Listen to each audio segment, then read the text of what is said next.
With one of the best savings rates in America, banking with Capital One is the easiest decision in the history of decisions. Even easier than choosing Slash to be in your band.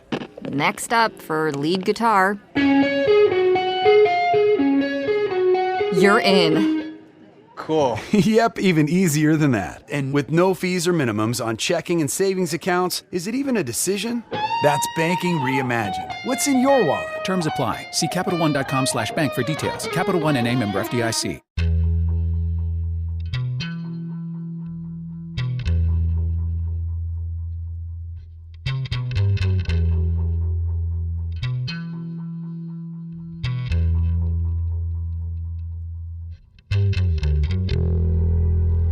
Hold hands and close your eyes.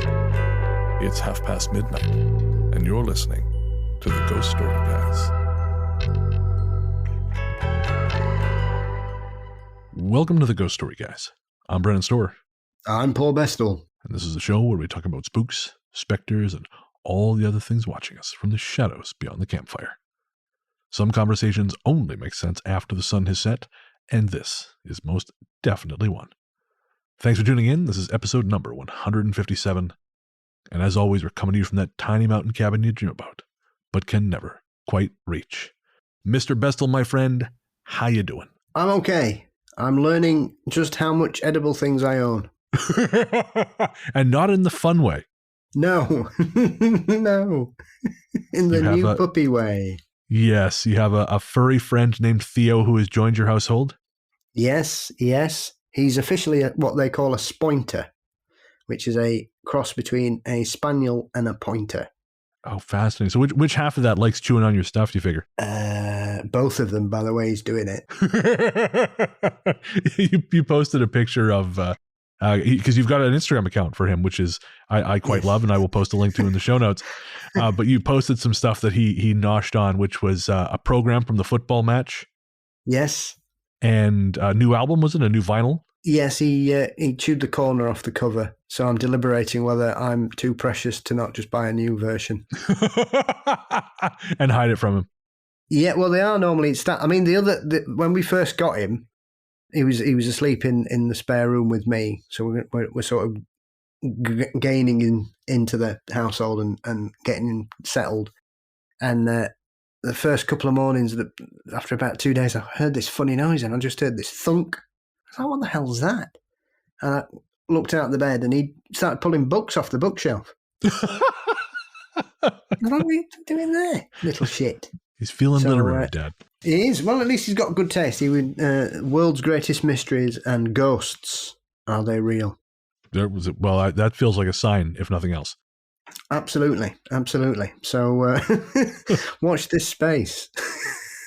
I love it. Dad, don't forget to check the links in the show notes for a link to the Instagram account for Paul's dog, Theo, who is next to him. It's not mine, it's Theo's. Oh, yes, for Theo's Instagram account. And if you hear anything on this recording, it is not ghosts. It is probably Theo. Theo is next to Paul, having a snooze right now, but that can change at any moment. Not going on his normal nighttime routine. This is it. Till midnight. When we finish recording, we will hit the streets, seeing how many foxes we spot tonight. Oh, right. I am too lazy to have a dog, Paul. I know this. I know this in my heart. I love them. I love animals, but I would be a bad dog owner. I think loving a dog allows you to be far better than a bad owner. No, that maybe. I would love him very much, but I don't know if I would be great for his health. Like a lot of the people in my life, Paul. Yeah, me and you both, mate. As for my part, I have been, I've really been looking forward to today's show, because today's show is a topic that we've sort of batted around for a long time. We've had little stories kind of on the topic, but I decided to put together an episode of stories about military haunting. And I've always been a sucker for military haunting stuff. I love military horror films like The Objective or Red Sands. Even when they're not great, there's something about them that I just enjoy. And so I went and dug out a bunch of stories of troops on deployment, mostly from Iraq, with one story from Afghanistan, which I've included because it bears resemblance to a story I heard from here in Montreal a few days ago, and we'll talk about that when the story happens. Apart from that, I have been living life. As I mentioned to you, I joined an improv class to sort of get me out of my head, teach me some new tricks. And one of the things I learned about myself, Paul, is that I go dark very quickly in improv. Hey, look, the trouble guy's back. Yeah, look, it's the weirdo. Well, funny you say that, because I had a moment like that. And of course, I told you about this off air, but Nick obviously she's very, very good at genealogy.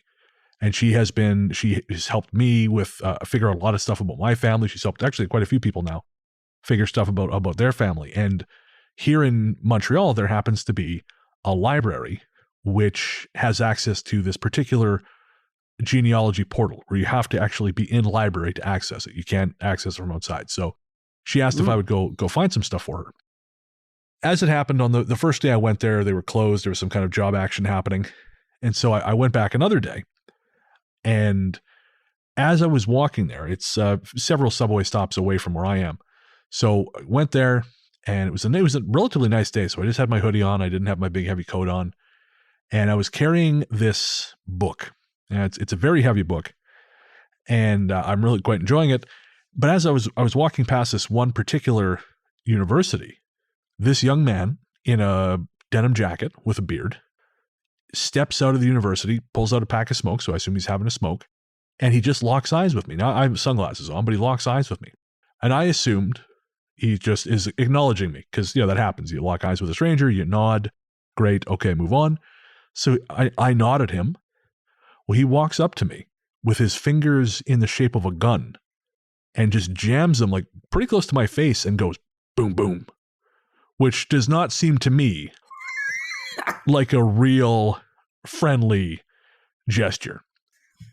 Now, I had this book in my hand, and my first instinct was to fucking smoke him with this thing, because I have a bit of a temper, and I thought this would look real good on your face. And as I had that thought, as I had that quick motion in the muscle, I remembered something. The night before, literally the night before, I had a dream about someone goading me into a fight and ending up doing 30 days in jail. And again, literally the night before, I'd woken up from that dream maybe 4 hours prior to this. And here I was ready to smash this guy, or to try at least to smash this guy's face in with a book. And I remembered the dream, and I thought, no, I don't give a shit. You can make fake gun noises at my face all you want. I'm not doing time, on the off chance this is a prophetic dream. I'm not doing time for this. So I just looked at him, looked away, kept walking. And I tell you, man, I am really grateful. I sometimes I bitch to my internally. I think, I don't know that I have spirit guides. I always feel I'm a very lonely man generally. But I think that dream proves that is not the case, because without it, I probably would have done something really aggressive and really fucking stupid. And so, yeah. Well, is it really a crime if they can't find a body? I don't think. See, I didn't plan it that well. If I'd followed him home and gotten his address and coming back later, I mean, yeah, it's possible. I mean, it's Montreal. There's a lot of organized crime here. They're used to this kind of things happening. But yeah, this would have been a very spur of the moment. Rearrange his face with my book, and probably ended up in a very ugly fight, because let's face it, I haven't been in a fight in a very long time, so I'm not pretending like I'm some kind of He-Man here. So yeah, the other side was looking out for me. And in one final little funny note, the book I was reading, the subtitle is Tragedy and Masculinity in the films of Walter Hill. So I just feel like that was the icing on the cake. That was, that Kev, when he was in Cursed Films, he talks about the God wink. And if ever there was one of those things in my fucking life, that was a giant goddamn God wink. God going, huh? Almost gotcha, you stupid bastard. So, yeah. Lesson learned. And the library was closed again anyway, so it was all wasted effort. But I did not go to jail, and I think that's the important thing. That's always a good start to a week. That's what I figure. Reminds me of my 20s. Fair. I don't know if you've ever told all of that story on the show. Which one? Well, okay, fair. The one where they tried to do the one where they tried to stitch you up. Oh yeah. When I was facing 15 years. Yeah. Join the Patreon for that story, folks.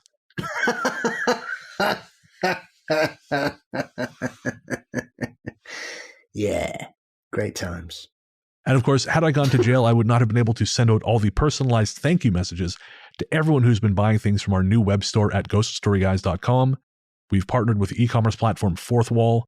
It allows us to sell our merch directly from our website. It's all print on demand. We don't handle anything, but it's print on demand. And then thanks to the platform, we can send you it's me because it doesn't work with two locations, but you get a personalized thank you from me. And it's super cool. It's a really neat way to do that. And so, yeah, that again, I've really enjoyed sending those. I'm kind of hitting my stride, getting used to seeing myself on camera. And so if you want a Ghost Story, actually, if you want a Goat Story Guys shirt designed by Catherine Holmes, based on a gag, of course, from episode 156 with Kev Eustace, then you can get that at ghoststoryguys.com and you get a personalized thank you note as well. And you will be able to live deliciously. Guaranteed. Star. Not actually guaranteed. All right. Well, before we get to the stories of horror on deployment, we got to thank our patrons. This one's for the patrons. Patrons, you are the right hook to our Indiana Jones, which is to say, without you, we wouldn't be able to carry on this fight at all. And so, of course, we'd like to thank all our patrons, but we would especially like to thank our latest patrons. They are Tracy Davis, Sharon Tiffin, Keith Dale, Brody Daniels, Melissa Smith, John, Robert Polsgrove, and Katie Trott. And we'd also like to thank people who've given us one-time gifts via the new ghoststoryguys.com. You can do that when you place an order if you want to add a little bit extra, and we will shout you out here as well. And those people are Tracy Ronson, Wanda Dalkey, Rhonda Sheen, Robin R. Tien, and Catherine Jeck. Again, thank you so much, both to our patrons and to people who gave. I mean, some of the people who gave one-time donations are also patrons, but all of you help make the show go. Everyone who listens to Ghost Story Guys helps make us who we are, but patrons and folks who buy merchandise and give these one-time gifts, you truly are who allow the show to continue, and we cannot tell you how much we appreciate it. If you want to join the team, head to patreon.com/ghoststoryguys. That's patreon.com/ghoststoryguys. And we'll tell you about all the cool stuff you get at the end of the show, but we will say for $1 a month, you get an ad-free feed. Who doesn't want that? Ads suck. So again, for more information about that, head to patreon.com/ghoststoryguys. One last thing, shout out to our composer, Rainy Days for Ghosts. Rainy Days for Ghosts is a project of film journalist and composer Jerry Smith. You can find Rainy Days for Ghosts on streaming platforms everywhere. And if you want to hire Jerry to score your next project, shoot them an email at rainydaysforghosts@gmail.com. All right, we're going to take a quick break, and then it's time for Haunting in the Military.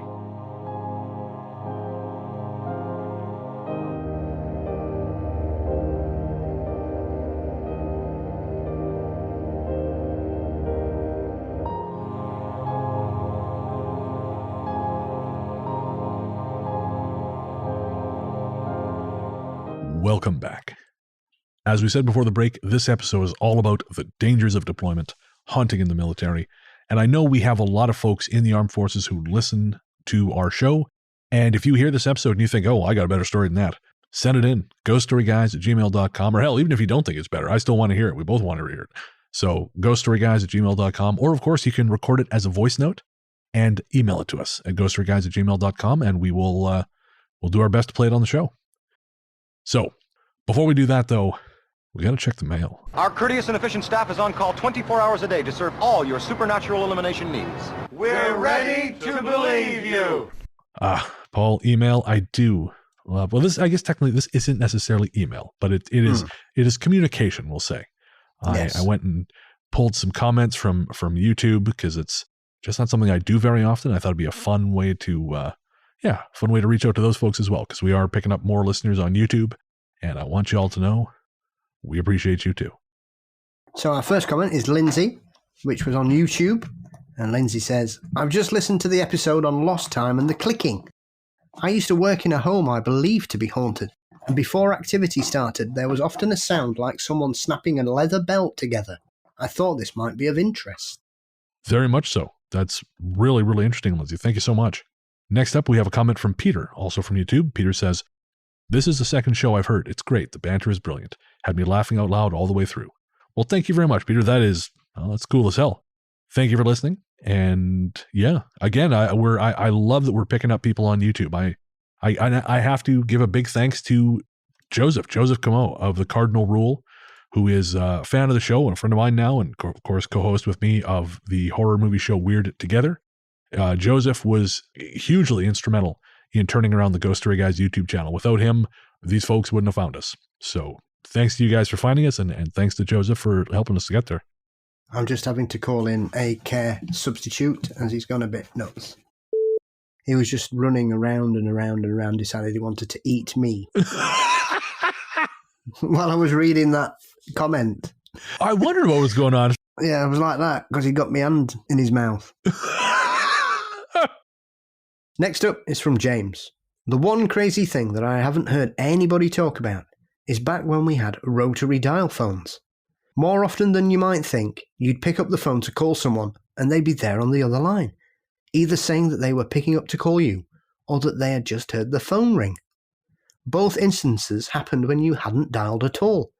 You just picked up the phone and you'd get launched into the world of the supernatural. I mean, James, you make a great point. Although I will say that has carried through for me into the cell phone era. I don't know about you, Paul. Have you had that? It's one of those things I often remember, that the madness of a crossed line on an old dial-up phone. Oh, you'd be right, talking, and then somebody else would come and go, hello there, is that you, Hilda? I mean, on the subject of like the anticipatory thing, I still have that. The other day, I texted Nick something, and her message came in after mine. But as it turned out, the message I did not know she was. I just picked up my phone, went to text her, and my statement answered the question that came in seconds after I sent it. Even though, she had already sent me the question as I'd sent the answer, but I did not realize I was answering a question. It was spooky. There have been lots of studies about that particular phenomenon. I'm not sure if they've carried on into the modern digital age, but they certainly did in the old-fashioned way of phoning people, where people would often have that sense of premonition that the phone was about to ring, or they knew who was calling, and they'd ring. Interesting.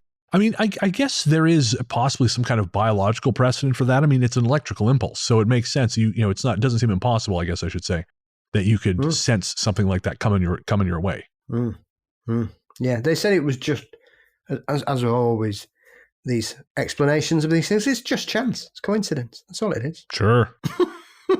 Jesus. What is it Mark Maron said about atheists? They're buzzkill poetry assassins. All right, so this next message comes from Michael via Facebook.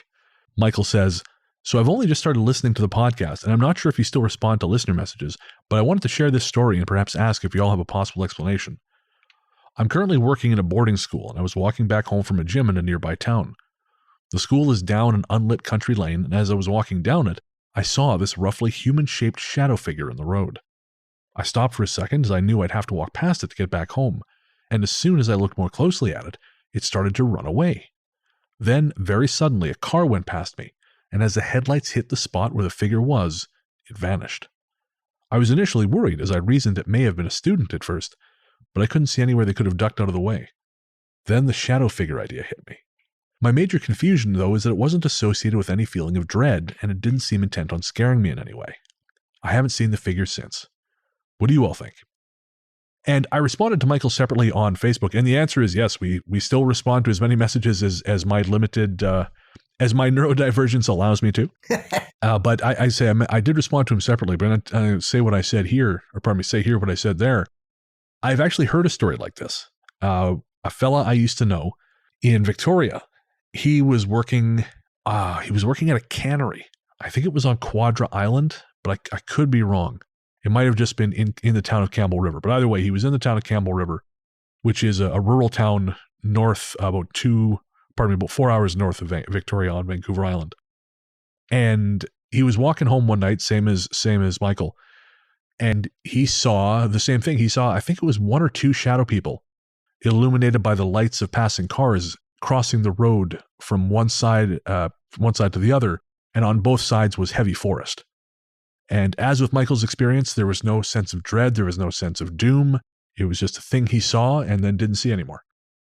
And so, Michael, we don't have an explanation, but I do think that, as we'll see in these stories that you're going to hear in a moment, shadow people don't always have that association with them. You know, they don't always immediately produce that dread. In fact, in my book, A Strange Little Place, available everywhere fine books are sold, there is a story of a family who had essentially what sounds like a hat man living in their house for a very long time. And they just thought it was the ghost of their grandfather, because he used to be a cattle driver, and he had a long black duster and a black hat. So they just assumed that's who it was. And it never upset them at all. The kids weren't crazy about it, but they didn't have like a choking feeling of dread. They just didn't care for it. So I think, again, it's that thing where we do sometimes tend to rely too much on tropes in this topic. You know, we tend to rely a little too much on, well, it sounds like this, so it must mean this. These things must come with these associations. And that's not always the case. So you may have just been witness to a very, very cool, very unique event, Michael. Or the Fae. Well, or that. I didn't want to say it. Okay. I'll say it's okay. Get him. It's him. Go for him. Our next message is from Caitlin.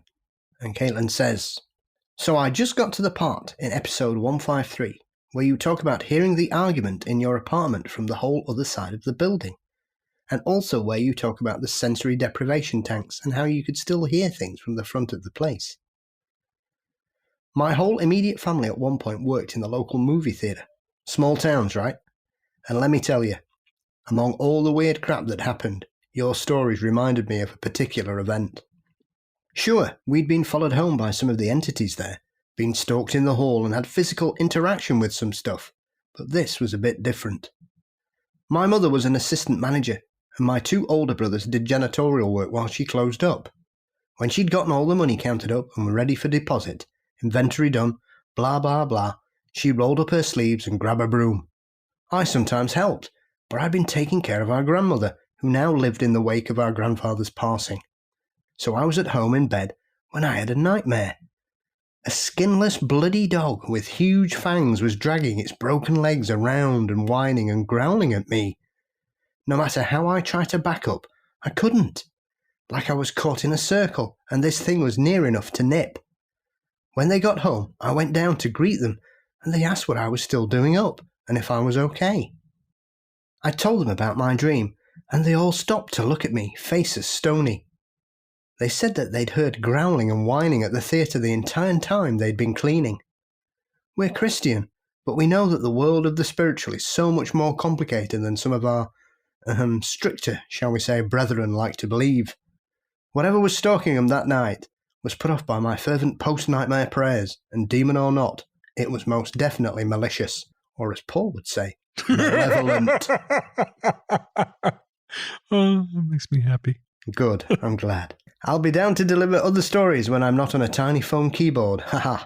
And now I'm wondering how I can get into the projector booth into the theatre again, so I can take a picture of some of the graffiti no one can clean off the floor that mysteriously appeared overnight during one particularly active period in 2008. Well, there's a cliffhanger from Caitlin. I'll just say, Caitlin, I mean, if they don't have a security system, they're never going to know, but don't break into places. Do not commit burglary. That is the official position of the Ghost Story guys. However, is it a crime if you don't get caught? No. That's what House of Pain told me. If I can't trust Danny Boy and Everlast, Paul, who can I trust? Everlast wouldn't lie to us. Because a hero ain't nothing but a sandwich, and a legend ain't nothing but a car. Ah, the 90s. Any old shit.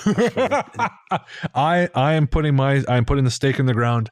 I liked House of Pain's second album, and for some reason, the best song on that album, Legend, was not actually included on the album. It was released as a single too early, and it was forgotten. I'm going to put a link in the show notes because I like it, and I don't care. You can judge me all you want, folks, but I like that song. Silence, Stony Silence from Paul Vestal.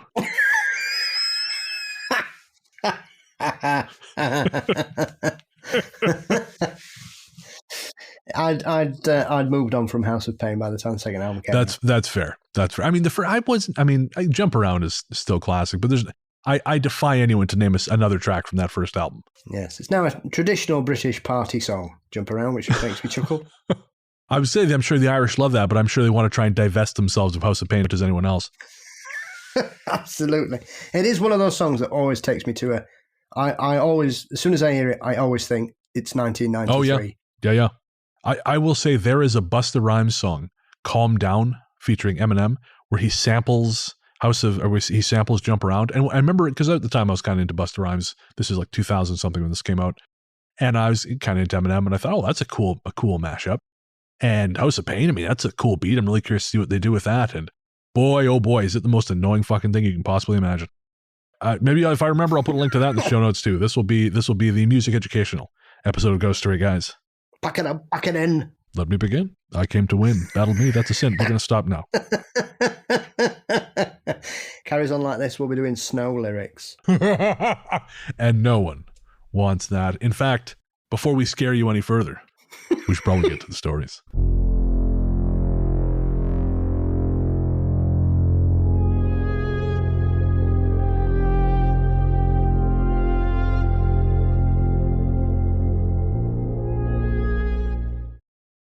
The Shack.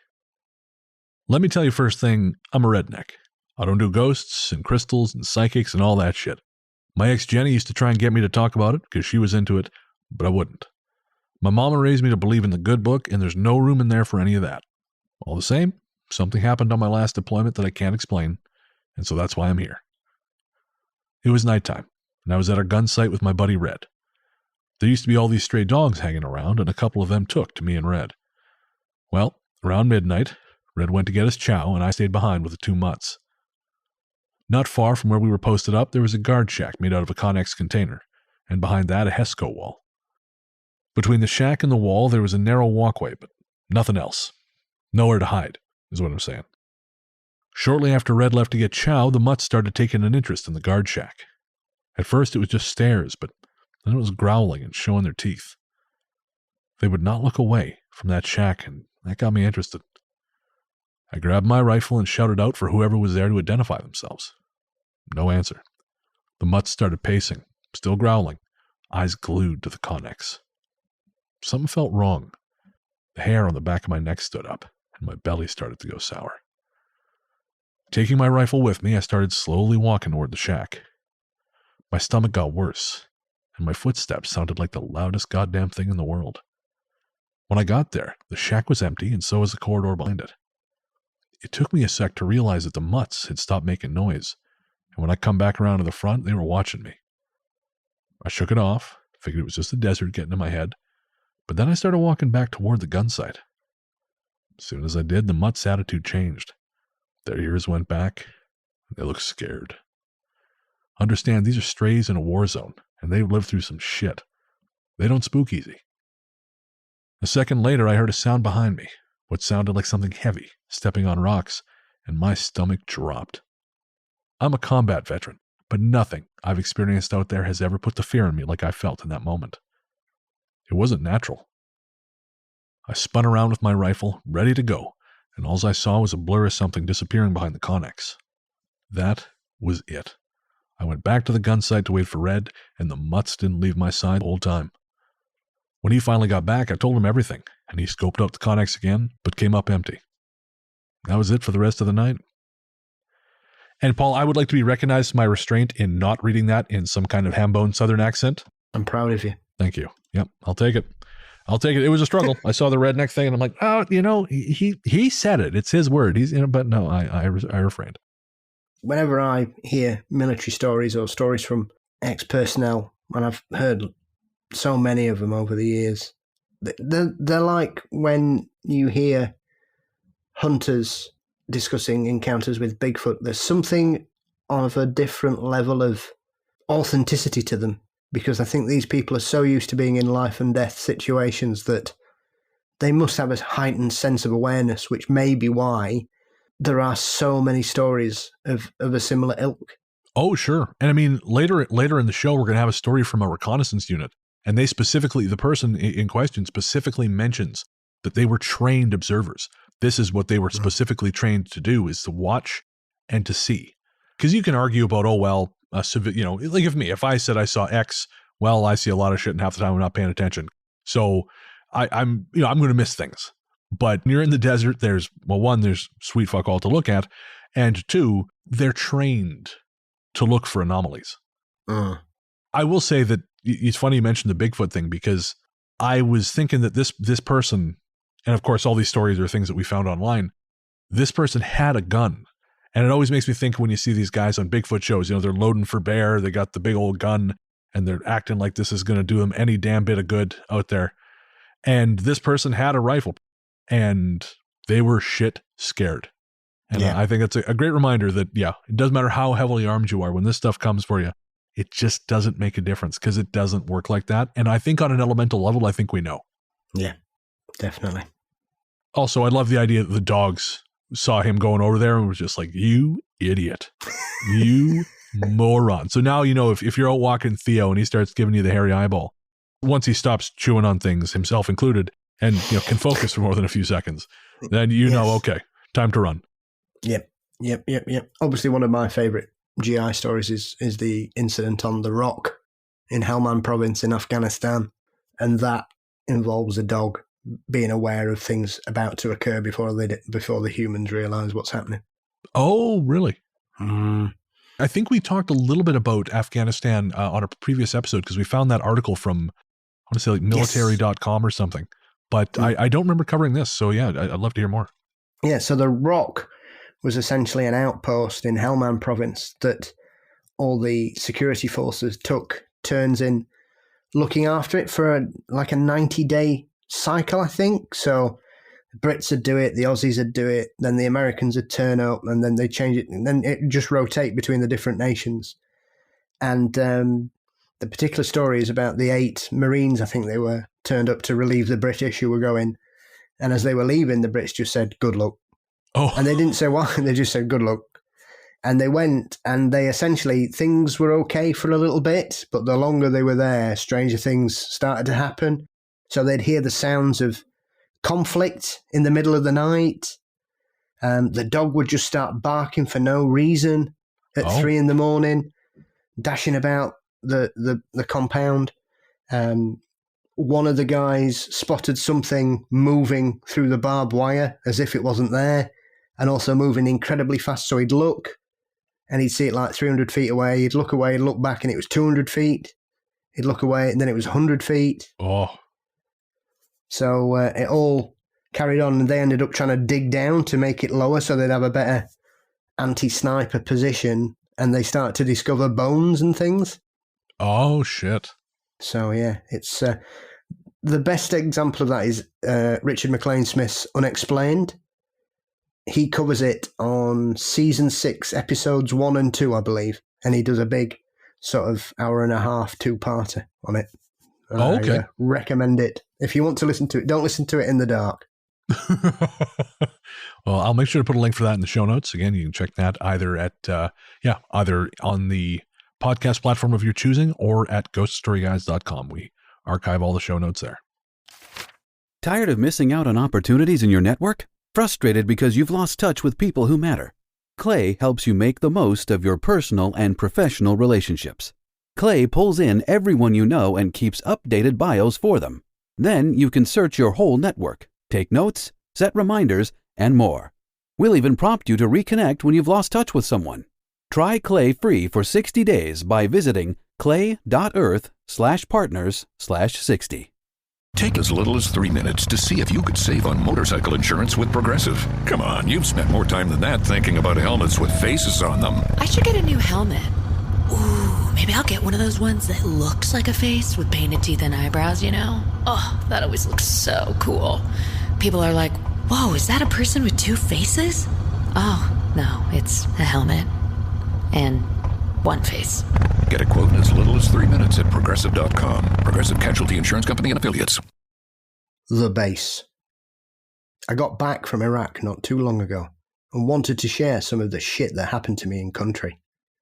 Because of my particular mission, I was confined to the Forward Operating Base, or FOB, working nights, 9 p.m. till 9 a.m, so I slept during the day.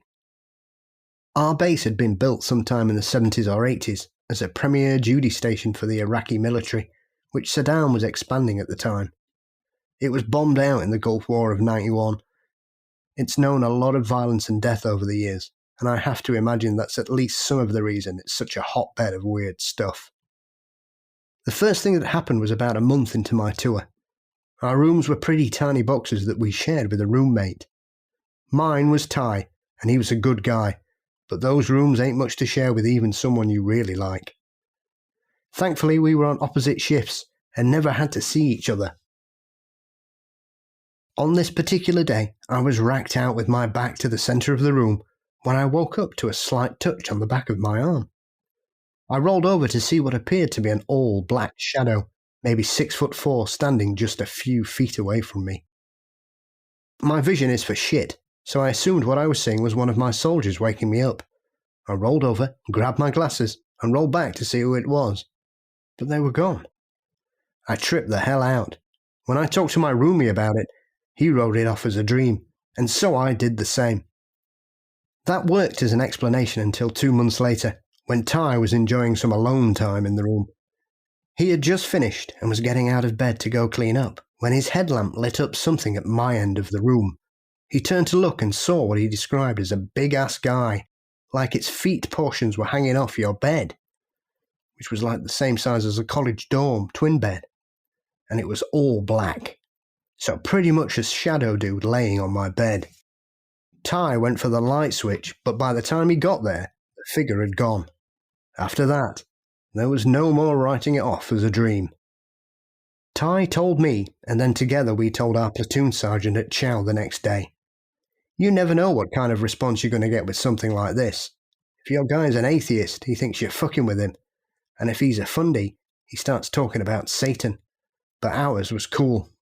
He turned out to be a believer in the paranormal, and said that he'd actually seen someone leaving my room at odd times in the middle of the day, times when I'm sleeping, and that someone would walk into the room across from ours. Thing is, that room had a padlocked plywood door because the guys who usually slept in there were in Syria and had left some of their gear behind, so you can't get in there without a key. I'm no expert in this stuff, but my interpreter told me the thing was a djinn because it kept getting close to me and manifesting physically. There were other things that happened at the FOB. For example, when you were using the porta-johns at night, you'd hear footsteps or whispers around you.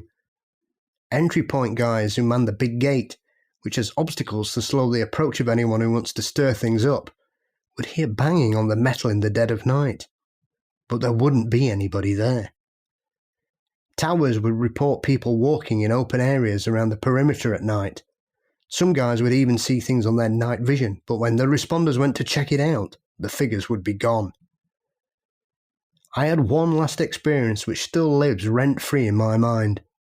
For a while there, I was having trouble sleeping soundly, and so I ended up attending a sleep aid class with the medics. In that group were soldiers who were waking up from bad dreams, and I mean bad dreams, with scratches on them. Some of the scratches were so bad that they bled, and the men would wake up to bloody sheets. So I got to say, is if it's not bad enough you're in a constant life or death scenario, you've also got Freddy Krueger on your ass. Not good. No, sir. The other thing that occurred to me is I edited this one a little bit because alone time was was more explicitly spelled out in the original version of the story. And I got to say, folks, you can all figure out what was happening there. I don't need to tell you.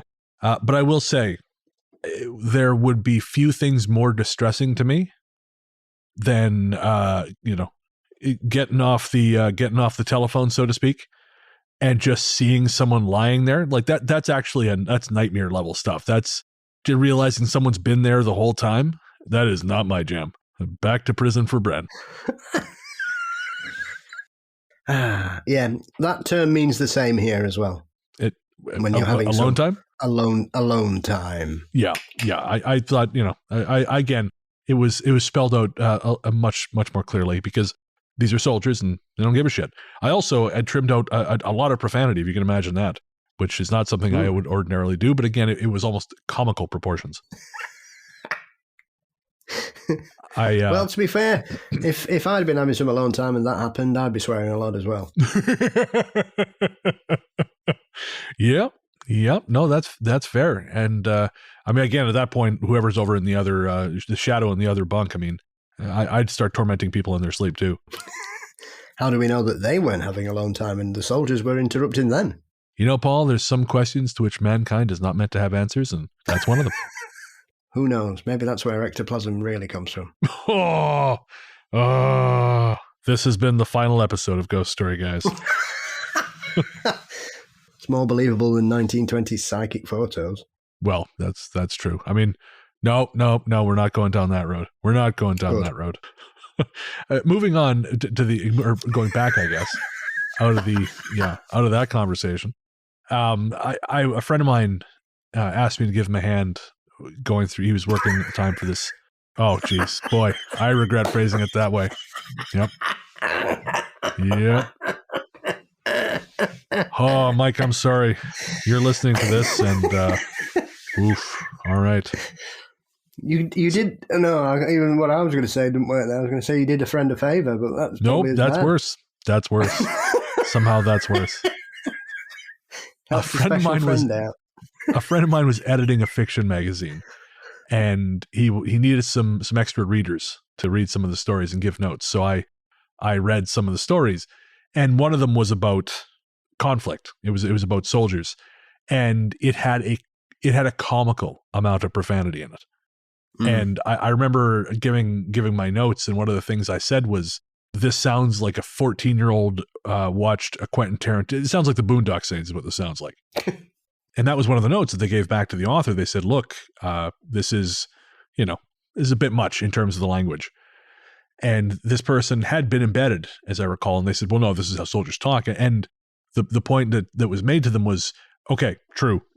That's fine. If, again, my life was in constant danger, I would probably throw a lot more F-bombs around than I already do, and that's already a lot. But there was such a difference between what, like reality doesn't necessarily sound right when you read it on the page. And, So anyways, the moral of the story is soldiers swear a lot.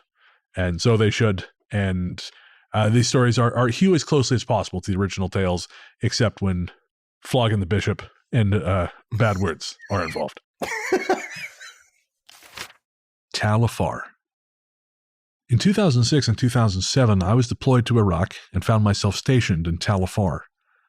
We were in a complex located in the middle of the city, and my platoon specifically was working out of an observation post on the second floor of the guard tower. Being where we were, things were pretty crazy generally, but even so, something about that tower just felt off. It started a feeling of unease, which we wrote off to nerves, but then it started to get weirder. I believe in spirits, sure, but even I wasn't prepared for this. Imagine something you can't see chasing you out of a building. That's what it was like. Like something was rushing me, hurrying me out like I wasn't welcome, and it wanted me to know that. It was almost inconceivable. The last place I ever expected to run into ghosts or ghostly happenings was the middle of Iraq. Then, towards the end of my deployment, it was time to pull one of my last guard shifts in that location, and I decided to see how long I could stay on that second floor. As it turns out, whatever was living in there didn't like me challenging them. As I waited, I started to be pelted with what felt like pebbles. I never actually saw them, you understand, but I could hear the telltale sound of rocks hitting concrete all around me. It was unmistakable. I never saw any actual shadows or apparitions while in Talafar, but I have no doubt that we were in the presence of something which was alive, conscious, and real pissed at us for being there. I'm totally honest here. I know nothing about the history of Iraq, but I did look, and Talafar is in northwestern Iraq, and it is ancient. Yes. Ancient. The Wikipedia entry mentions it being integral to the Assyrian Empire. So you think about that, that's 4,000 years old. So talk about an area with the potential to have immense power. Absolutely. There are some incredible sites all across that particular region that date back millennia. It's a shame what's happening there for a lot of reasons. And I will say that I understand that Paul especially, we are not unaware of the political complexities of what's happening in there and of Western military presence in an area like that and all the attendant problems that means. this isn't the show to focus on that. This is a show focusing on the ground level perspectives of people who've had these experiences while serving their countries. But again, we want to be clear, we are very aware of the complications and issues with Western military presence there. If you want to send us an email and bitch at us, you can. That's fine. But we just want to say there's a reason we're not addressing that here, and that's just because this isn't the forum for that. But it is an ancient part of the world. And like I said, it's a shame that it's just so unstable, because I would have loved to see more of it, to see any of it, really. The closest I ever got was 2008. I was trying to get into Syria because I was already in Morocco and Egypt, and I'd gone back to London at that time, but I really wanted to get into Syria, but it was a whole process, basically. And I was just too lazy, essentially, to go through that. I can't say like, oh no, I was hamstrung by bureaucracy. No, I was just too lazy to get an Arabic translation of my passport done. But I really regret not doing that now, knowing how much that region has been decimated and how much history has been destroyed. Very much so. I mean, I've been fortunate to visit Tunisia, which was just after very cool. the spring revolutions across that particular region. And some of the history there was just incredible, jaw-dropping. Some of the buildings and the art and the statues, it was amazing. But also you had to realise that you were literally wandering around somewhere that had been at war 6 months previously, and it was quite strange as well. Oh, I'm sure. Honestly, we were supposed to go to Tunisia in 2008. My cousin and I, we went to Morocco. Then the plan was to take we left Tangier on the ferry boat. The ferry boat took us to Genoa. We were going to stay a couple nights in Genoa, and then we were going to take another boat to Tunis. And we both got so sick in Morocco that we ended up having to stay a week in Italy and recover. We had to blow off Tunisia completely. And I really regret that, because I've heard so much about it. I wish I'd had an opportunity to see more of it. It was very odd as well, because obviously there was still conflict in Syria as well. That had just started. And so you'd be driving around the roads and stuff in the middle of nowhere, and then there'd just be somebody with a little table on the side of the road selling milk cans full of petrol. Oh, really? Well, they were just coming in from over the border with anything they could carry. Oh, Jesus Christ. And so any road, they were just setting up shop just to try and earn some money so they could carry on their journey and get away. I wish people were more aware of these things, of the cost of these wars to the people who live in these regions. And I'm always pissed off when I see people say things like, when a bunch of folks came over from Iran, and folks said things like, well, they have cell phones. How can they be refugees? And I thought, well, they're not escaping from the 18th fucking century. Yeah, they're not time travelers. Yeah, that's it, right? It drives me nuts. People have such a narrow idea of what constitutes a refugee. And even just the word sometimes, I think, produces these associations and produces these insane reactions in people. And it is very frustrating. Absolutely. People's anger should not be focused on those beneath you, but those above. Absolutely. Punch up. Every time. Night vision. Before we get started, I should say that I'm former Army and spent a total of 28 months in Iraq. I was with a recon unit, so we were taught how to observe, what to look for, what to report, basically how to be a good eyewitness. I'll tell you this now so you understand that what I'm about to tell you happened and wasn't some kind of idiotic fantasy. In the late summer of 2006, my unit was moved from Mosul to Sinjar, which is the home of the recently persecuted Yazidi tribe. Sidebar, the Yazidi were an awesome bunch of people with more compassion than I was accustomed to seeing over there, and they also had a unique set of beliefs. To them, Mount Sinjar is a holy site. It also happened to be the tallest terrain feature around, and so it was the best possible site for a communications retransmission station. With a retrans station comes retrans security, and that, friends and neighbours, is where the weird begins. I had pulled security on top of the mountain with another soldier, basically watching avenues of advance to make sure no one got the drop on the commo guys. About 0300 hours, we observed in our night vision goggles a person approaching us from the base of the mountain, walking up a goat trail. Not knowing who it was, we radioed it in and kept eyes on him. At this point, I removed my night vision to give my eyes a break and looked down the hill. And there was no one there. My battle buddy confirmed he still had eyes on it, but even with good illumination and the figure only being about 150 meters away, I couldn't see him. Weirded out, I looked through the thermal sight, and I couldn't see him there either. I put my NVGs back on, and there he was, 100 meters out, just watching. So my question is, what was it? What does not show up on thermals but can be affected by infrared? That's what keeps me up at nights. There's a lot more short stories on this episode than typically we do. I try to usually get longer stories, but some of these were just so good. And I think they just pose such relevant questions. I thought, no, if we got to go with more short stories, that's fine. Because stuff like that where you've got technology and something appears to be defying it, I find endlessly interesting. Because technology is our yardstick, right? It's the thing we use and say, oh, well, you know, the instruments say this cannot be. But in this case, the instruments are going, what the fuck? Especially when it only affects one particular type, as in that one. Yeah, that's exactly it. It's stuff like that I wish, I guess a skeptic would say he's making up the story or whatever, but I just wish people who try to automatically dismiss this stuff would look at things like that. And again, you don't have to say, oh, it's a jinn or it's an ifrit or it's a whatever. You just have to say, okay, maybe there's some shit I don't know. It's very similar. It's kind of the opposite as what happened at the Rock, because they could see it, but nothing technological would show the vision. So when they took the goggles off, they could see it. When they put them on, they couldn't. And I have to imagine that kind of inconsistency makes it even harder to pigeonhole.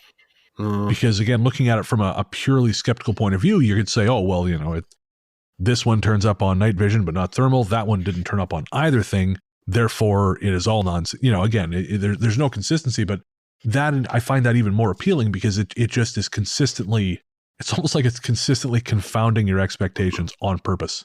So it must be an owl. Naturally. A 5-foot tall owl. Paging Mike Cleland. Eyes like the sun. At the time of this story, I was deployed to southern Afghanistan. One night, we had set up position to secure a particular site, and by 2 a.m, only me and the forward gunner was still awake. I'm not a night guy, so I was more zoned out than I should probably have been, but still I was able to keep scanning with my night vision. On one pass, I caught a figure stepping out from behind a corner, maybe 75 yards away.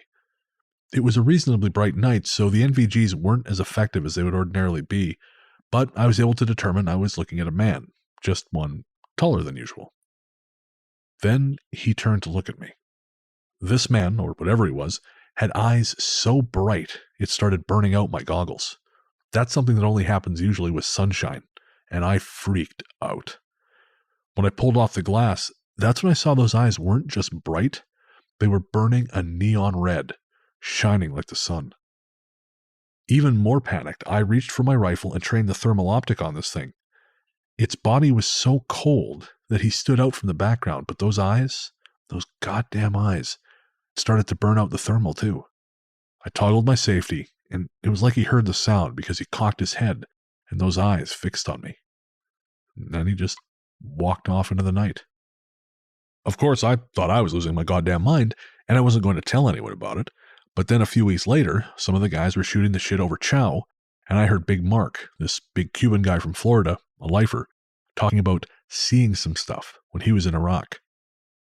Once the other guys started to clear out, I went up and asked if he had a minute, then told him what I just told you. This is what he said, or as much of it as I remember. I seen something like that twice, the first time in northern Iraq. It didn't burn me out, but it did leave a permanent mark on my gear. I was tight with the Raytheon guys, and they serviced my shit, and they said they had no idea what caused it. The second time, we were doing an assist on a group trying to feel out some HVTs. HVT means high-value target. Shit was quiet, and everything was fine. The lead operator called no joy, and we maintained our position to provide cover in the valley if needed. I checked random movements and confirmed no threat with my spotter. Then I swept over a window and saw the same burning eyes. My spotter confirmed, and we both had a little bit of a WTF moment. After that, we were finally cleared to withdraw, so we packed it in. I talked to a translator about some of this shit, and he said the conflict can bring things like that out, but who knows? Yeah. What are your thoughts on that? Well, I mean, there is a very infamous alleged story that came out from Afghanistan, isn't it, about the giants of Kandahar, or the giant of Kandahar. Oh, I hadn't heard this. So there is a story that I think first surfaced 10 years ago about a group of US Special Forces, I think they were Rangers, that were sent on a recon mission into the mountains and encountered a cave with loads of skeletons around it. And as they were scouting the area, this allegedly 15-foot tall red-headed giant stepped out of the cave and attacked them, killing one of them, and they had to machine gun it for 30 seconds to bring it down. Jesus Christ. Allegedly, the giant was then picked up by a Black Ops helicopter and flown away to a military base, never to be seen again.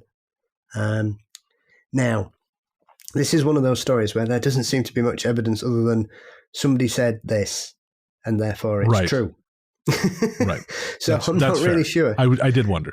However, at no point in the original story does any creature be described as having burning bright red eyes. So one would suggest that, as far as I'm aware, that would probably lean it to be some kind of djinn, because obviously the djinn can be of any shape and size it wishes to be, such is their power.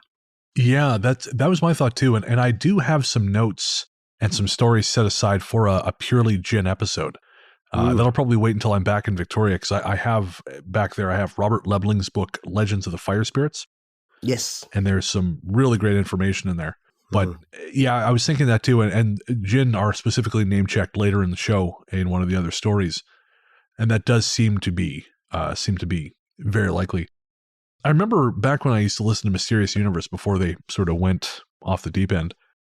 I remember one of them went to, I want to say Saudi Arabia. It might have been Dubai. I can't remember which. But he said that everywhere he went, people were burning this very thick incense.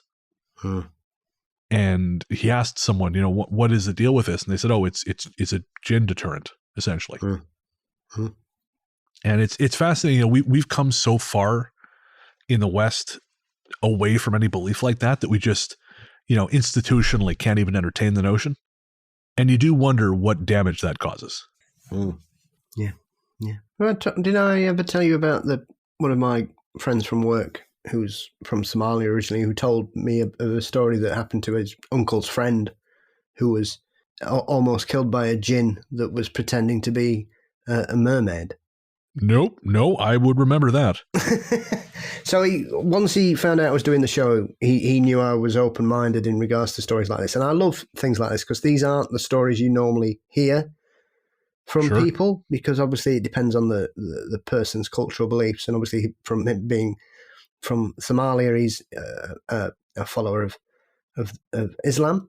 And so he basically said, oh, well, you've heard of the djinn. And obviously because I'd heard of the djinn, he was like, right, well, I can talk to you about it then, because I know you're not going to go, oh, that's stupid. So he felt his story would have some mutual respect, which it did. So he was telling me about his uncle's friend who used to walk along the beach to get home every night from working.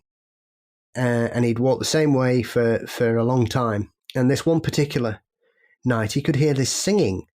And as he looked towards the sea, he could see this woman stood in the sea singing and waving at him. And he obviously thought, that's a bit strange, and ignored it. But this started to happen every night, every time. And every night he found himself walking closer and closer to the edge of the sea every day, even without realizing it, he said. He didn't realize that his path was sort of coming in a curve, so he was getting closer and closer to where she was. Until one particular day, he was there with his my friend's uncle, and they were both walking. And he suddenly started to talk as though he was hypnotized. And his uncle was saying, what are you doing? Come back, come back, come back. And as he got just about to step into the sea, my friend's uncle grabbed his friend, and the creature screamed and dove under the water and swam away. Jesus Christ. And they never saw it again. Wow. Okay. Well, that is terrifying. Because that combines two things. Yeah, creatures I do not understand and do not have my best interest at heart, and the water, which I do not care for either. So yeah, I thought I'd mentioned that before. So apologies if I hadn't. So belter, no, I don't believe so. That's a hell of a thing. So I'll trade you. Mine isn't quite as dramatic, but I recently ran into a fella, and I mentioned that I do this show, and we got talking, and kind of similarly, I think he sort of relaxed a little bit, and he mentioned that he'd grown up in Montreal and they'd moved around a little bit, and he mentioned this one neighborhood, and I cannot remember the name, and sadly I didn't exchange information with him, but it was a semi-rural, I would say a wooded housing development, and he was coming home from work one night, and he lives with his folks. So he wanted to smoke a joint before he got home. So he detoured through this park.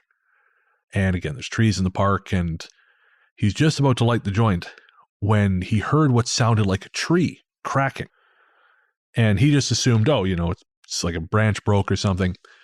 But that's when he realized he was looking at this hulking figure in the trees with bright eyes. And he said he thought he was looking maybe at like a raccoon up in the tree or something. Then he realized, no, this thing is man-shaped, but it was probably a good 3 feet taller than he was. And it was massive and broad and muscular, and it was just staring at him. He described it almost dog-like, but he said it was very scary and very unnerving. And he said, I turned around and I walked back out, but he said for the next 2 nights, he went into the park on the way home trying to sneakily smoke his joint before he went to go home to see his folks. And both times this thing was there in the trees watching him. And after the 3rd night, he went back again and it was gone. So it was clearly not a natural function. It wasn't like it wasn't a tree with a raccoon in it or something. It was some kind of hairy creature, enormous, muscled, and staring at him. On the inverse of that, I was talking to Nick the other day, and she was taking out the garbage. It was nighttime, and she saw this thing in the shadows behind the dumpster, and it had 4 glowing eyes. It was small. It was like this furry mass, and she thought, "What the hell am I looking at?" And then she realized it was 2 raccoons having sex. I thought you were going to be really sweet and say it was a raccoon with a baby on its back. Nope. She said these 2 raccoons, they were just piled on top of each other, and they clearly were not very happy. So they separated, after she turned up and ruined the party. So they separated and just sort of glared at her. And she went back inside to think about what she had done. So is it dog man, or is it just 2 raccoons getting their bang on? It's hard to say, Paul. Well, I hope she gets an invitation to the christening.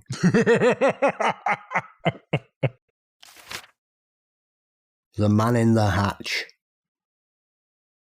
I was deployed to Iraq in 2010-2011, and my unit experienced a few weird things while we were there. We were replacing a unit who were leaving their vehicles for us, and a couple of weeks before we arrived, they'd lost 2 men in a suicide bombing incident.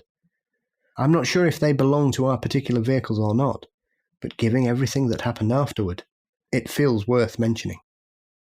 The first incident happened around 11 p.m. or so. For this to make sense, I should explain a bit about the vehicles we were using. Strikers. Strikers are 8-wheeled light armoured vehicles which carry 9 troops. We use them over there because they move faster than tanks and protect more than a Humvee. When they're not in use, we padlock their hatches, and only the platoon sergeant and driver have keys. On the night I'm talking about, one of the drivers, Coates, had just finished doing checks on his striker and was walking away when he saw a light on inside the one next to it. That one was the responsibility of Muldoon, who was notorious for leaving stuff switched on, so Coates made a mental note to let him know once he got back. Coates was just done locking up when he saw movement in Muldoon's driver's seat and realised he must still be in there. We all liked to clown each other a little when the opportunity presented itself, so Coates slowly climbed up to the striker's hatch so he could spook Muldoon a little, but it was still padlocked. So was the back door, as it turned out, and when he went back around the front, no one was in there anymore. There was no way for someone to get in or out without having to take at least one of the padlocks off, and the doors aren't exactly quiet to open or close. The next thing happened inside of Muldoon's Striker. We had to pull guard in the turret, and I was on a night shift sitting by myself, when the communications box, which hung down on a cord below the turret, slammed into my knee and started swinging back and forth. I tried to recreate it several times for the rest of the deployment, and I couldn't. It would have taken a good amount of force to swing it from where it rests to even being close to my knee. Others in my unit reported hearing someone talking whilst they stood on guard, and even feeling a presence in the vehicle. I am sure there are more stories that they haven't cared to share due to being tough, gruff, cavalier scout types. It wasn't uncommon for some of us to spend countless hours watching the blackness of night, talking to whatever was in the vehicle. After a while it becomes, if not normal, just accepted. So, Paul, in the break, I mentioned to you that I'd had a conversation with someone about a particular UFO sighting they'd had, where they claimed that they saw it with other people, but everyone had the experience that it was actually quite difficult to focus on, almost painful. It wasn't bright, but it was uncomfortable to stare at directly. And you were saying that that's not necessarily uncommon with dealing with UFO sightings. Yeah. Some sightings have ramifications like that, where the witnesses will have problems with their eyes. They'll have what could be assumed to be some kind of burn. Often people will try and say that it's radiation poisoning, or sometimes even people will be looking at the same object and describing two different shapes, which is one of the most recent versions of that is there was a witness on one of Ryan Sprague's Somewhere in the Sky witness accounts a few months ago. A father and daughter were looking at an incident, and the daughter thought it was some kind of saucer-shaped craft, where his daughter believed it to be cylindrical, and two of them in a line. So because he didn't trust his sight more than his daughter's, he went with what his daughter was seeing, even though he couldn't see what she was describing. He was seeing something very different, which then offers up the opportunities. Do they appear as people expect them to be due to the witness rather than the actual shape of the object? But then I suppose that takes us into the realms of high strangeness and the cosmic joker. Like an observer effect. Yeah. And that's not uncommon. I mean, there's not many cases like that, but there are more than you would suspect, and enough to make you think that there are certain incidents and sightings that are far more than some kind of nuts and bolts craft, if you could use such a term, towards these objects. Right. Well, I know it reminds me of my own personal experience, which I mentioned in Strange, which was when I saw the green light. You know, it happened to my friend and I at the same time, but I distinctly remember the light originating from above Mount Revelstoke, which was right in front of me, whereas he remembers it coming from Boulder Mountain, which was behind us. But we both remember the fact that we were bathed in this neon green light, which was very, very strange. But again, completely different recollections of where it came from. That happens as well. Other people say they see things, the same incident, but different sort of aspects to it. Somebody will see it to the left and others will say it came from the right. Well, don't trust the skies and lock your doors is what we've learned. Always. Did he ever expand on that statement, by the way? No, he hasn't. What a bunch I haven't left the house for a fortnight. I need groceries. They're throwing them through the window. Well, I mean, I knowing some of the skip drivers I met when I was doing food courier, that's possible. Yeah, I was out taking the dog for a walk yesterday, and somebody had a takeaway delivered, and they wouldn't open the door. They were having it pushed through a window. It's like you're lazy. Oh, for Christ's sakes! I understand. You know, especially during the pandemic, people would when I was delivering food, I would just leave it at the door and knock, and then bugger off, which I actually liked because then I don't have to socialize. But I'm not putting it through the freaking window. I'm not. And every now and again, people would have stupid instructions. There was one guy, I delivered a pizza to these kids, and I honestly, I probably can't even repeat on the show what they wanted me to say when I dropped it off. But it was weird, is the short version. And I thought, no, I'm not. No. Your tip was Izzy wizzy, let's get busy. That would have been maybe okay. But whatever it was borderline obscene. And again, unless you're paying me big money, which they were not, This is not happening. There was another time, and I think I told this story on the show a long time ago, but it was a very weirdly horny night with food delivery, because I delivered a bottle of wine to this woman, probably about 10 years older than I was at the time. I delivered the wine, and she was telling me, "Oh, I just finished doing all this gardening," and she said, "Oh, you could stay and help me with the gardening." And I said, "Oh, I said that'd be bad for your plants." I said, "I'm not much for the garden." She's like, "Well, how about you come inside and help me finish this wine instead?" I was like, "Whoa, man! All right, you just went for it." I mean, believe me, I'm flattered, but no. Said, "Rain check next time." Okay. Yep. Bye-bye. It's a good thing these orders are randomly assigned. And then later that night, a couple of like small things happened. Then later that night, I had to deliver some McDonald's. This was late. I used to like working the night shift. And after midnight, it was almost all McDonald's. So I was delivering some McDonald's to this house in the burbs. And there are some people it was kids. I got there and it was kids. I say kids. They might have been in their early 20s, but they looked like high school. They were having a party. They were getting pissed. And the sign, the instruction said, bring it around to the patio door at the back. Don't knock. And I went to the door. I left it there and I hit delivered. And then I heard them say, "Jenny's going to show the delivery guy her boobs." And again, I thought, you are underage. I know we're not doing this. We're not doing this. And so I walked away faster than I ordinarily would have. And I heard the door open behind me. And I heard ta-da, and then I heard oh, because I was walking away, and I thought, nope, this is like is it Persephone? Or no, what's his name? Eurydice. I'm not looking back. I'm not looking back. Nope, this me and Lot's wife. I can turn to a pillar of jail sentence if I turn around. So no, hard pass. Texting Nick afterwards. Perils of delivery. I'm telling you, man. I've heard stories from other delivery guys about stuff like this and other things. And a lot of it you just figure, you're shooting the shit outside McDonald's at 3 a.m. You got to have something to talk about. It's a little bit like the Penthouse letters, I never thought it would happen to me. Yeah, because it didn't. But where's David Duchovny when you need him? But yeah, that night there was something moving through the air, and it was uncomfortably horny. Ghost Town. This will be our final story for tonight. I was an infantryman during the invasion of Iraq in 2003. We pushed into Baghdad and then took an airfield just north of the city. We then kept going north, up Highway 1. The majority of my unit stayed in Tikrit, but my company kept going north with armor to a huge enemy ammo depot near Baji. We began operating around that area, and then shortly moved to nearby K2 Airfield and set up a more permanent forward operating base. K2 Airfield had a residential area that had been abandoned near the end of the runway.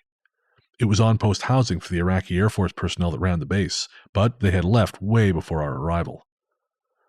What was strange is that it seems it was abandoned before the invasion. There were pots and pans in the sink, there were clothes on the line, but there was lots of dust all over everything. Looters had been there. They were everywhere during that time, but they left mostly everything. My unit moved into the end of the airfield, into some bombed-out warehouses, and an MP company moved into the biggest houses in the abandoned housing area, which we started to call the Ghost Town. The MPs that took up residence in the Ghost Town moved out after about a week.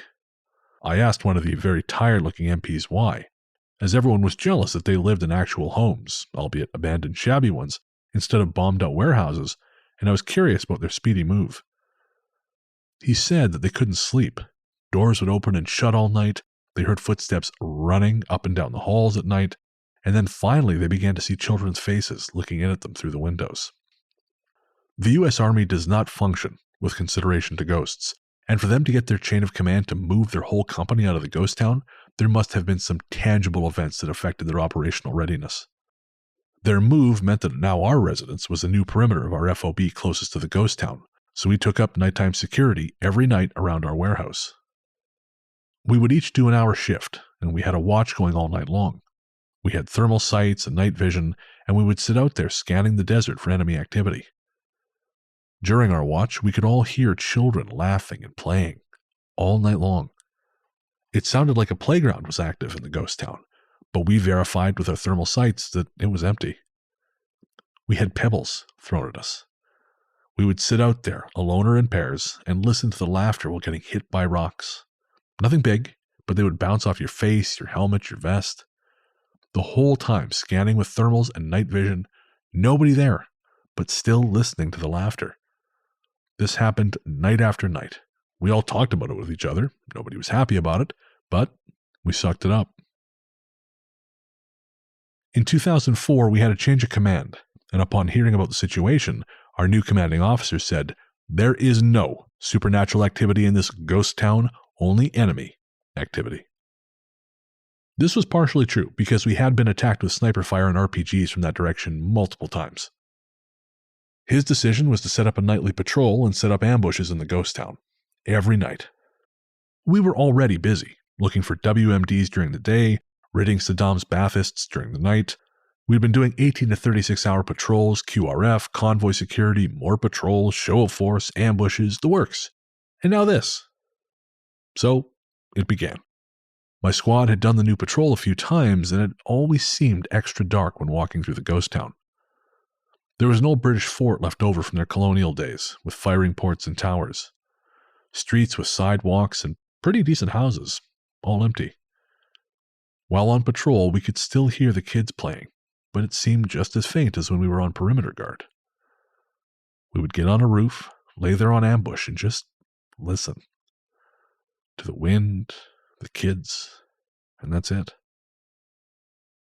One night we were patrolling through the ghost town in a modified wedge formation. One of our soldiers said, "What the fuck?" then screamed, "What the fuck is that?" He pointed his weapon to the middle of our formation, then dropped his weapon and ran. He ran alone in the dark, unarmed in the middle of a combat zone, away from everyone. Those of us that looked where he pointed, we saw it. Those of us that looked at the fleeing soldier heard it. Walking with us was a solid shadow with, roughly, the shape of a person. Tall with really long arms, skinny legs, and a narrow torso. It turned its head back and forth as if surprised to be discovered. It bent down and then leaped. It landed in a crouch on top of a nearby chain-link fence still facing us, and moving its head to look at us. Its eyes then quickly flashed red, and then it jumped backwards off the fence and disappeared into the night. We caught up with the soldier. Our squad leader was super pissed. He got roughed up a bit as he'd absolutely lost it, screaming and crying. This soldier was solid. I've personally seen him shoot an enemy combatant at close range. We'd all been through a lot, and we were both confident and competent. What we saw that night was not the scariest thing we had been through that deployment. Engaging the enemy on the regular was. But the enemy made sense. This creature didn't. It was by far the most disturbing thing I've ever witnessed, as it seemed to have a purpose keeping pace with us. From that point on, whenever it was our turn to patrol Ghost Town, our squad leader would lead us just to the edge, and we would wait in ambush. To this day, I think we all appreciate that. Well, Paul, that one, I think, is going to be the one that stays with me tonight when I close my eyes to go to sleep. This idea that this thing is pacing you and just thinks you can't see it. And that raises the uncomfortable question of how often is that happening? How many of these things are out there? And are they watching us? And how often? Well, maybe it happens all the time. And for some reason, his ability to hide in plain sight wasn't working on that particular excursion. Yeah, it is not great. Because again, in that situation, you're dealing with an ancient civilization. You're dealing with enemy combatants. The nonchalant way this person says, well, periodically there would be sniper fire and RPGs, just like, oh, it's raining today. No, absolutely not. I used to play ball with this soldier, ex-soldier, I guess. He had finished his, I can't think of the word, but he was no longer, he'd done his tours and he was now a civilian. And he had this incredible, he called it his war voice. He would joke about it. I got a great war voice. He said, when you're over there, he was British and he'd served in Afghanistan. And he said, you have to be very loud. And we always said, oh, we want to hear your war voice. He was on our softball team. And he said, no, I don't want to do it. So we always thought he was full of shit. And then one day, something happened. Someone from our team was leaving to run an errand for the team, and he had forgotten something. And all of a sudden, we were shouting to the guy in the truck, our other teammate who was leaving, hey, come back. Can't hear anyone. Well, here comes this guy. I won't say his name because he has a very distinctive name. But here comes this guy. And, yep, war voice was a real thing. It was like Thor's hammer, but issuing forth from someone's larynx. It was terrifying. What's his name? Black Bolt, the superhero whose voice can crack planets? Yes. I get it now. I get it. I don't have that. I've been told I have a pretty decent voice, but it is a voice that is very dependent on being relatively close to a microphone. I don't have a booming voice. I don't have that. And so I hats off to the folks out there who do have a great war voice. Yes, it's one of those things that you do have. I think it depends on your trade. If you follow a sports team or you've worked in the licensed trade or entertainment industry, you have a deep bellow available right. at a moment's notice. Nope. It's very good when you're trying to impress 7-year-olds in a wood about a Bigfoot impression. As well. I mean, your Bigfoot impression works even just at a one-to-one conversational level, I got to say.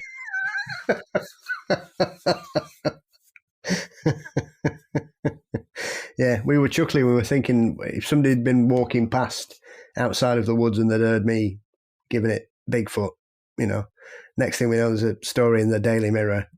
Bigfoot on the loose in Sheffield. Yep, 6 more podcasts spring up and they're all your fault, everyone. Bigfoot in the UK, proof, finally. Listen to vocalizations. Blah, blah, blah, blah. And at the end, he goes, fucking hell. Oh, geez, Bigfoot's a Yorkshireman. I guess that figures. That's why he's so loud. He's got his lungs have been made strong by years of breathing coal dust.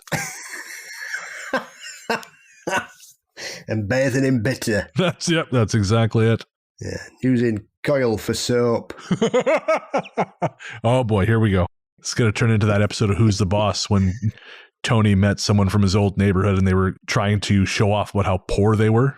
I don't know if you ever watched that, but one of them goes, "We were so poor. If I wanted a hat, I had to hollow out a melon and put that on my head." And then the other guy went, "At least you had a hat." Yeah. It's going to be this. But it's the famous Monty Python sketch, isn't it? Oh, is it? 4 Yorkshiremen. Oh, okay. And the 4 of them are sat around, and that's it. Where it gets to the point, you had a house where you were lucky. We used to live in a hole in road, and we used to have to get up at 6 a.m. and his dad used to beat us, and then we had to lick road clean with his tongues. You were lucky, lucky. Our dad used to wake us up before we'd gone to sleep, and then he'd kill us, and we still had to work 25 hours a day, 8 days a week. Lucky. This has like that for 10 minutes. This has been your Yorkshire cultural lesson, courtesy of the Ghost Story guys. And with that, we're going to draw to close our first installment of Haunting in the Military. Again, if you like that, let us know. Shoot us an email, ghoststoryguys@gmail.com if you want to hear more. If you are or have been in the military and you have your own story of the strange and unusual, again, let us know. ghoststoryguys@gmail.com. Now we're going to take a quick break and we'll be right back with our Ghost Force shoutouts.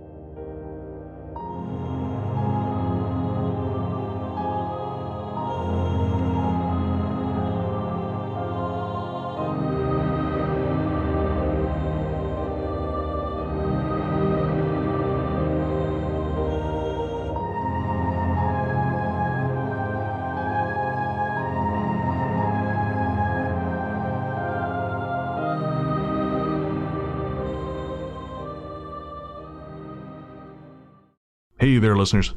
Before you reach for that skip 15 seconds ahead button, I promise you this isn't an ad. We wanted to take a minute to talk to you about mental health. On this show, I've always tried to be as honest and open as possible about my struggles with depression and anxiety, because even though we've come a long way towards acknowledging the very real damage these things can do, there is still way too much lingering stigma about reaching out for help. And when you start to feel like there's no help, it's easy to start feeling like there's no hope. But Paul has joined me today to remind you there is always hope and there's always help. We're not going to try and talk you out of self-harming right now, because we know that's not how it works. Instead, what we wanted to do was tell you something now and hope that should things get bad, you'll remember it and make a phone call or send a text message before you make any permanent decisions. As someone who knows all too well just how important mental health can be, it's never too late to reach out. In Canada, the number to call is 133-456-4566. In the USA, the new number to call is 988. That's 988. In the UK, the number to call is 116123 or text SHOUT, that's SHOUT, to 85258. In Australia, the number to call is 131114. However bad shit seems, it will pass.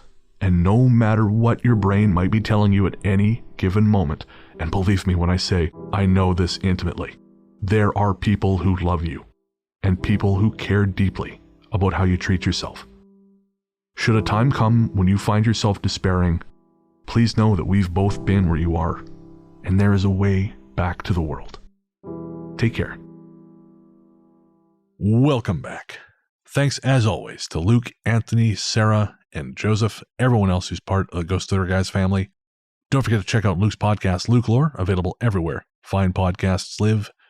And of course, Joseph's YouTube show, The Cardinal Rule, available on YouTube. And we host the independent horror film podcast, Weird Together. You can find that everywhere fine podcasts live. Our most recent episode should be out by the time you get this, and we'll be talking about the brand new horror comedy Mean-Spirited, which was a lot of fun. Again, you'll find that on podcast platforms everywhere. And I'll link it in the show notes as well. And, of course, thank you, my friend and co-host, the inimitable Paul Bestel, the paranormal Johnny Carson himself, host of Mysteries and Monsters. Paul, what's coming up on Eminem? This week, we have a return with John LeMay as Roswell's finest takes us down the rabbit hole of cowboys, dogmen, and werewolves. So we dive into some cases that are uncovered from the Wild West of people meeting hairy bipeds and not Bigfoot running around. Interesting. And then the week after, I have an epic, almost 2-hour conversation with Keith Linder as we talk in the first part of a 2-part, which will be out later, probably towards the end of April, the second part of it, as we talk about everything that happened at the Bothell Hell House poltergeist case. Oh man, I cannot wait for that show. That is going to be so cool. He was such a lovely bloke as well, Keith. Really nice. Really honest up front, frank, funny. And we had a really, really good chat. And I just didn't want to rush it. So that's why we're doing 2 parts, because we only covered the first 2 of the 5-year infestation that they suffered. Holy shit. Well, cannot wait to hear it, folks. You're going to want to hear that too. Where can everyone find you online? You can find Mysteries and Monsters on all podcast systems and also across all social medias just by searching for Mysteries and Monsters. Brilliant. I'm on Twitter and Instagram as Largely the Truth. You can find my podcast, Largely the Truth with Brennan Store, which is apparently coming back. I had some folks come to me who wanted to have a chat, and I thought, yes, I would like to talk to these people. So that'll be coming back here in the next couple of weeks. And of course, Weird Together, which is me and Joseph Comeau talking about independent horror films. You'll find those on, as I mentioned before, podcast platforms everywhere. As we said at the top of the show, if you want to join the team, help support us, you can head to patreon.com/ghoststoryguys. That's patreon.com/ghoststoryguys. You can sign up. We have any number of tiers with all kinds of bonus shows, physical rewards, digital rewards, and you can get that all by heading to patreon.com/ghoststoryguys. If you want to get some of the bonus or most of the bonus stuff, but you don't like Patreon, we will soon be offering subscriptions via Apple Podcasts. That's basically ready to go. I've been working on that for a while. And so that'll be launching sometime in the next couple weeks. And again, if you're already a patron, you do not need to sign up for it. You will not be getting anything. They're not getting anything patrons aren't getting. This is just a way for people to access our bonus content without having to deal with Patreon's back end, because sometimes Patreon can be a pain in the ass. So again, keep an eye on our social media for more about that, and I'll talk about it more on the next show as well. And speaking of patrons, If you support the show at $20 and above, you become part of an elite club. One that we like to call Ghost Force. Patrons who support the show at the $20 level and above are part of an elite club. You are Ghost Force, and we love you, you crazy bastards. Special spectral friends. Oh, that's a great tattoo. When I come to England, we'll get that tattoo. This time around, the members of Ghost Force are Ethan Saragon, Amy Chamberlain, Brody Daniels, Gary Lambertus, Cheryl Baker, Crazy Mom, Generic Bob, Hunter Brown, Hannah Siemens, Hilary de Saussure, Jane Moores, Jane Doe, Jason R. Slaughter, KJ907, Jennifer Mullen, Jennifer Shaco, Jessica Linder, Joseph Camo, Kimberly Hansen, Maddie Leatherman, Mara Noriega, Mark Semler, Peter Gunn 08.5, Rebecca Brink, Rhonda Sheen, Robin Tien. You are the few.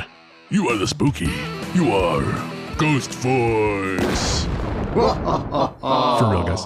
Thank you so much. We can't tell you how much your generosity matters to us. We really, really appreciate it.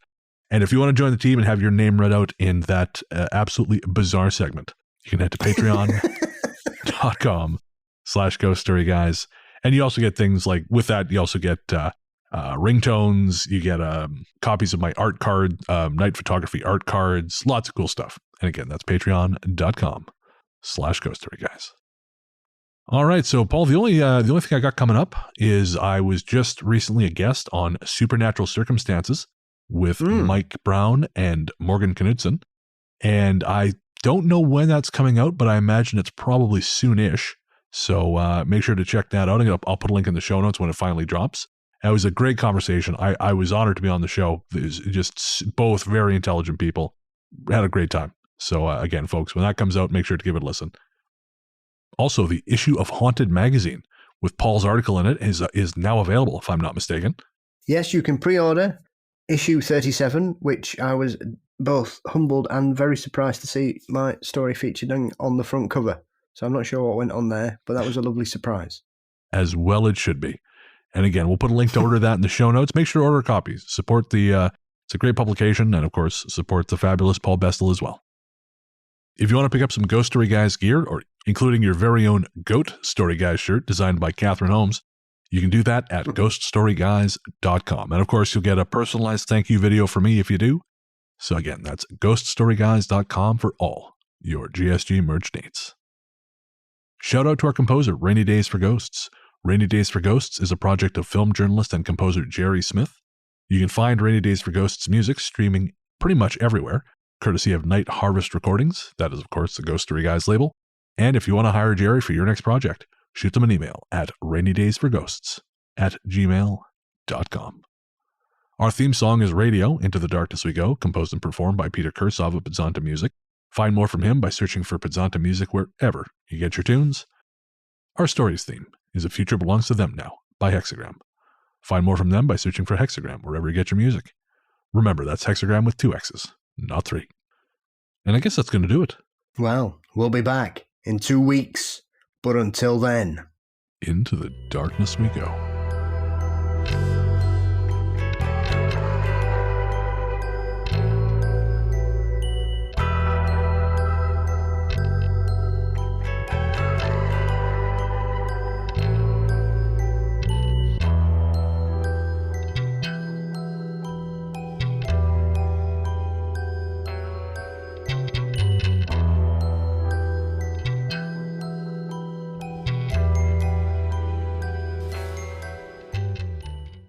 Why the fuck won't he sleep? It's like a buffalo. That thing takes down elephants. What's wrong with this fucker? When his headlamp lipped. So, fast asleep again now. Done. Of course, yeah. So if I go like that, he's very relaxed, shall we say? Oh. Because it'll made a smell. Oh, I see. Okay. And they do smell. Yeah, that's fair. my friends had a cat who would do that. Chico. He was one of those the hairless ones. Yeah. And he looked perpetually pissed off, and he would jump on your lap, and you'd think, "Oh, I'm the chosen one." And then you'd start smelling. You think, "Oh, you motherfucker!" And then he would jump off you. Yeah, somebody sent me a video of a hedgehog farting yesterday. Seems like the kind of video you would get. I'm not surprised by this. Yeah, lifted its leg up, went, and then just went off, going like that, as they do. That's more or less how I live my life. Just ask Nicky. Jesus. Was that his tail? Oh. All right, come on. Up. He's just woke up. Hang on a second. Sorry. Yeah. Come on. You want to go over there? Come on then. Come on. Okay. So I wanted to go over there. Now I wanted to go back. So had to go see what over there was all about. Even Everlast, thinking about what it's like in Ends. I remember the first time I heard those, and now they're 24 years old. Yeah. Next year is going to be troubling for me because that's when all my favourites start hitting 30. At 40 even, sorry, fucking hell. Because he asked me a very specific question about hash, and I said, honestly, I don't know, but I can find out. Oh, you don't know? You work here and you don't know? That's interesting. Yeah, I'm sorry, I'm not a walking encyclopedia on all things fucking cannabis. I'm going to burn your house down. I didn't realize, I didn't clock the time earlier. Okay. I was like, oh, we have plenty of time. Oh, no, we have 25 minutes. It always flies when we're having fun. I'm telling you. I think we spent like an hour and 15 minutes gassing at the beginning. Yeah, it is what it is. Yeah, no, that's how I feel. I guess it's been a while because it was like every week, and then it was 2 weeks. No, we spoke last week. Did we speak last week? Was last week the live show? Yep. Oh, weird. Okay. Still had lots of shit to talk about. All right. There's a fifth time we've spoken in 4 weeks. That's wild. Well, again, it's nice to know we still have things to talk about. As we said at the top of the show. What was that? That's just a really weird noise. Okay. Kev's getting his revenge. Sounded like a robot coughing. Oh, that's weird. If you can imagine such a noise. It's not a great sound that I'm imagining. Okay. All right, so after this, I have to process the files and then try not to play Assassin's Creed for 4 hours. Hey, Lara, isn't this thrilling? Should be on pay-per-view, this book, yeah. Sorry, I was talking to you there, and I'd muted myself. I wonder what was going on there. Hey. How you doing? Hey, sweet cheeks. How you doing, huh? Hello, sailor. Interesting. That was like a transatlantic telephone operator trying to pick me up in the Longshoreman's bar. Hello, sailor. Again. Stop. Bring that dick over here. Stop. Don't stop. Stop. Daddy wants some sweet peanuts. Stop.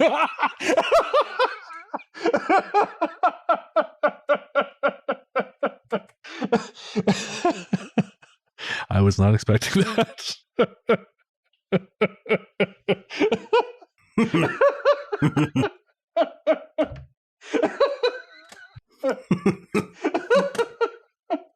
Have you got your inhaler? You all right? Give me a second. Okay. Oh, that caught me off guard. Just like my sweet peanuts. It's true. It's one of their many powers. Oh, let's just take that from the top. Since humanity first gathered around a campfire, we've been sharing stories to freak each other out and spark the darker side of our imaginations. So, if you're interested in hearing more about the ghostly, ghastly, and grotesque, we're excited to tell you about Fear, a curated collection of frightening fiction stories from Realm. Think of it as your podcast version of that campfire circle, with each season bringing you a new tale to both entertain and haunt you. And we think you're going to love Fear's current season, Beatrix Green. Beatrix knows the seances she conducts are fake, but financial freedom for a single woman in Victorian England is hard to come by. So when a notorious scientist makes her a proposition, prove that ghosts are real once and for all, for a hefty price, she can't resist the temptation. But the ghosts turn out to be very real, and they must work together or risk being the haunting's next victims. You can listen to Beatrix Green and all the other spooky stories on fear, available wherever you get your podcasts or at realm.fm. Hey, Mike. Glad you could join me for some great seafood. Me too. Wait, why are you dressed in fishing gear? You said we were going out to catch great seafood, right? Yes, to Popeyes. Do you even know how to fish? No, I thought you did. Oh, yeah, I can catch pretty good seafood at Popeyes. Let's go. Let Popeyes do the fishing while you enjoy our delicious signature seafood. Get Popeyes flounder fish sandwich or shrimp tackle box before they're gone. Limited time at participating U.S. restaurants.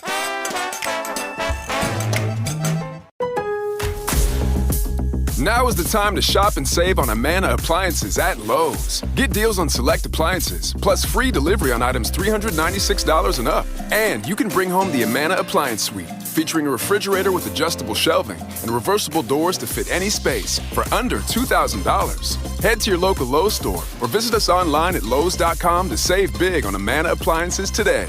Only at Lowe's. Exclusions apply. See Lowes.com for details. Valid for $319.